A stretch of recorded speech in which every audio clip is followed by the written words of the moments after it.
think me and Steve were just chatting about his section and we floated the idea of the ski village. Which is like burnt down and derelict, and so we had this idea of building a custom track there. I kind of didn't believe it was going to happen really. I mean, looking at it, it was literally just neck-high grass, scrap everywhere, just a tip at the bottom. Not the easiest place to build anything for mountain biking.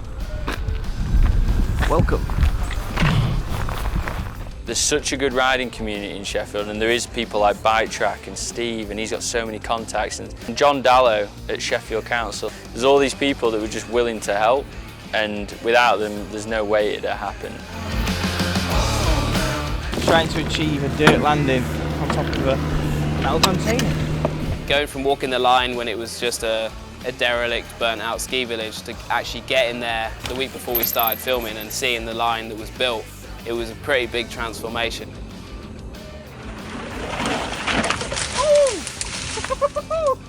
Seeing Steve on sort of those, you know, berms and whoops and fast jumps and stuff, you know, he started to like whip everything out, and we were just like where's all this come from? It was like pretty sick.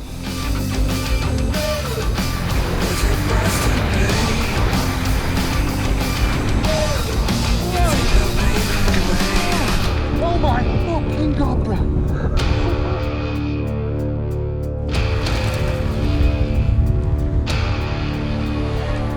You couldn't build a gnarly downhill track, it just wasn't going to happen. There wasn't any rocks, routes.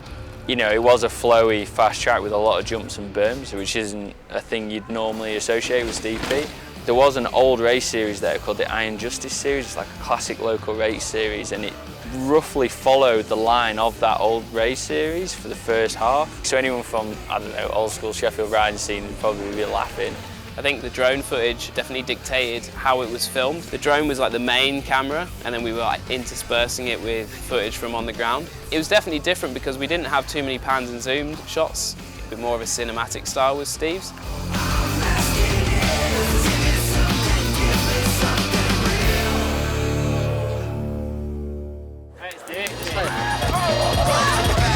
There's no cuts allowed. I can't wait to start hyping up the crowd as I knife through the maze, heading right to the stage. I'ma serve up the mic like a rice bolognese, smoking hot like molten rock. This place has got a few names: Mini Whistler, Warncouver. We're actually in Warncliffe Woods, and it's the summer solstice bash from the guys. Play Spades. They've been building in here for quite a few years now, as you can tell. All trails of mint, loads of jumps. And I get so funky you can hold your nose. So if you wanna come see me rip it again, you better come now or you won't get in. Steve's now like legend status in the sport. You know, he's done his 21 years on the World Cup circuit. You know, his section was more than just about the action, it was about the location and just the whole community vibe, like the Warncliffe stuff that you see that's outside of the ski village. That was all, you know, shot in a couple of days, wasn't it? And the Warncliffe scene's kind of blown up over the last few years. He's always ridden in Warncliffe his whole life, everyone knows that, and him joining up with them for that section, and during the summer solstice when everyone kind of turns up for like a big riding session over the weekend and doing those big trains through, you know, his home trails, that was cool. I've been riding in Warncliffe Woods for nearly 30 years now, and it's pretty rare that I just come in for a fun day like this and do trains and run the gauntlet on little tracks like this and just play around on your bike, which is what it's all about, where it all started for me.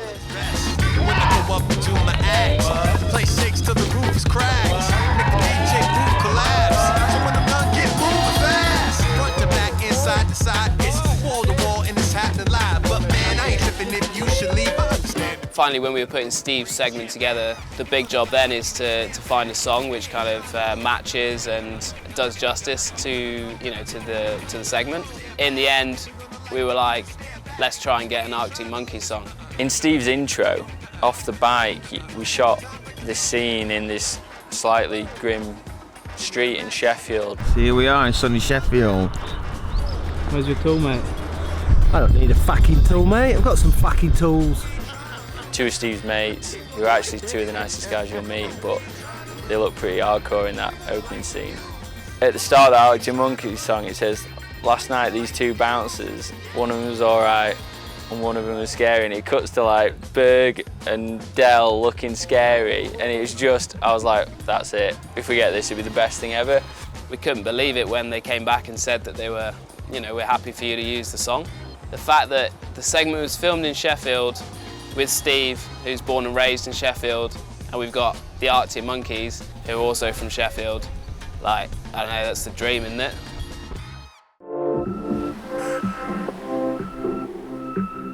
I'd never been to Madeira, always wanted to go, but I know Aaron and Loïc had been there a couple of times each. Freeride Madeira have got such a good relationship with like the government out there and landowners. They are in a position where they can like sort out one-off tracks for projects like Gamble and Death Grip. So I'd seen some photos and video from like Aaron when they were out there scoping and doing the initial build. It's always hard to kind of like fully get an idea of what's going on, but you could tell that Nicky and the guys had just gone to town trying to create lots of kind of jumps, berms, whoops, all this kind of stuff that's not typically associated with Madeira, right above Funchal, and the view was ridiculous. You know, you could see the city, the ocean. Well, I think it's awesome. Dreamline come true. Lots of good features, amazing dirt, amazing scenery, amazing hill.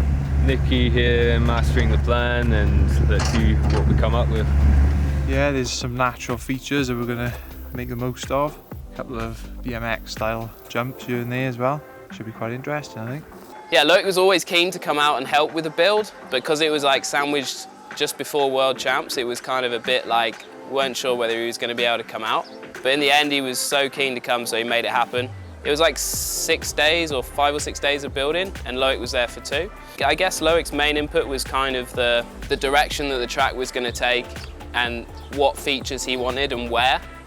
Nicky did a really good job on yeah, on the digging, and some stuff looked pretty big, but we'll send it, you know, and the dirt is good and it looks pretty fun, so good day. Nicky, not only is he like a talented track builder, he's also a sick rider, and I think that helps a lot. If you're going to design a track for someone like Loïc, you kind of need to have an idea of what speed and how hard he's going to hit things, because if you build things too small, he's obviously just not going to be able to go 100%, which is what we were after.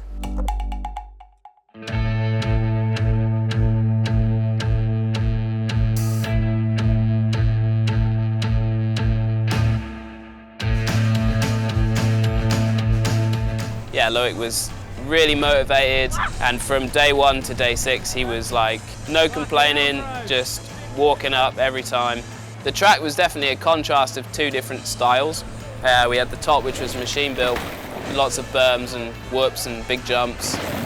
The bottom part of the track was hand built by the Freeride Madeira guys, and none of us were expecting it, but it ended up actually being just the icing on the cake for the track, and it just offered something a little bit different. It almost looked like a freeride film in a way. It was like Kamloops or something, like New Order Disorder days. And every night we had that golden hour thing, that's stupidly red. I mean, everyone keeps asking like, oh, that colour in Loïc's section at the end, what did you do? And it's like, barely touched it. It was literally red every night.